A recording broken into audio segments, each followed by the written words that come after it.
નમસ્કાર, આપ જોઈ રહ્યા છો નેશન પ્લસ ન્યૂઝ. હું છું આપની સાથે હેતલ ભગત. વડોદરા લોકસભા બેઠકના ભાજપના ઉમેદવાર ડોક્ટર હેમાંગ જોશી દ્વારા આજે વોર્ડ નંબર 16માં જનસંપર્ક કાર્યક્રમ યોજવામાં આવ્યો હતો. વડોદરાના ગાજરાવાડી વિસ્તારમાં ભાજપના ઉમેદવાર ડોક્ટર હેમાંગ જોશી દ્વારા લક્ષ્મી ગણપતિ મંદિરમાં ભગવાનના દર્શન કરી પ્રચાર યાત્રાનો પ્રારંભ કરવામાં આવ્યો હતો. પ્રચાર યાત્રામાં ડોક્ટર હેમાંગ જોશી સાથે વિધાનસભાના મુખ્ય દંડક અને રાવપુરા વિધાનસભાના ધારાસભ્ય બાળકૃષ્ણ શુક્લ, ડેપ્યુટી મેયર ચિરાગ બારોટ તેમજ વોર્ડ 16ના કાઉન્સિલર અને મોટી સંખ્યામાં કાર્યકર્તાઓ જોડાયા હતા. આ પ્રચાર યાત્રા વોર્ડ 16માં આવતા વિસ્તારોમાં ફરી હતી, જ્યાં ઉમેદવારને ઠેર ઠેર આવકાર આપવામાં આવ્યો હતો. ભવ્ય જન પ્રતિસાદને જોતા ડોક્ટર હેમાંગ જોશીએ ભવ્યથી ભવ્ય વિજયનો આશાવાદ વ્યક્ત કર્યો હતો. આજે વોર્ડ નંબર 16ની અંદર ગાજરાવાડી ખાતેથી લક્ષ્મી ગણેશના દર્શન કરી અને લોકસંપર્ક અભિયાનનો પ્રારંભ કરવા જઈ રહ્યા છે.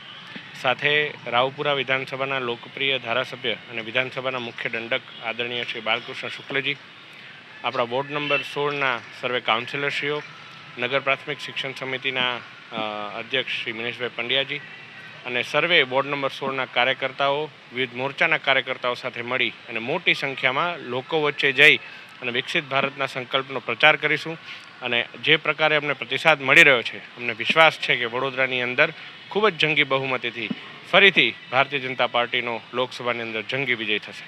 ભારતીય જનતા પાર્ટીનો બૂથ સ્તરનો કાર્યકર એ હંમેશા ચૂંટણી હોય કે કોઈ સેવાકીય કાર્ય હોય, આદરણીય પ્રદેશ અધ્યક્ષ શ્રી સી આર પાટીલ સાહેબના નેતૃત્વ હેઠળ હર હંમેશ સક્ષમ હોય છે, સબળ હોય છે અને તૈયાર હોય છે. જે પ્રકારે આદરણીય પાટીલ સાહેબે બૂથ સંમેલનની અંદર જે લક્ષ્ય અમને આપ્યો છે, અને માત્ર લક્ષ્ય નથી આપ્યો, એ લક્ષ્યને કઈ રીતે પહોંચવું એ માટેની પણ અમુક SOP આપી છે, અમુક કાર્યદર્શિકા આપી છે.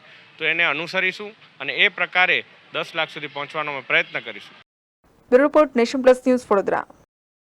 સમાચારોના સતત અપડેટ માટે નેશન પ્લસ ન્યૂઝના યુટ્યુબ ચેનલને સબસ્ક્રાઇબ કરો, બેલ આઇકન દબાવો અને ફોલો કરો ઇન્સ્ટાગ્રામ, ફેસબુક અને ટ્વિટર પર.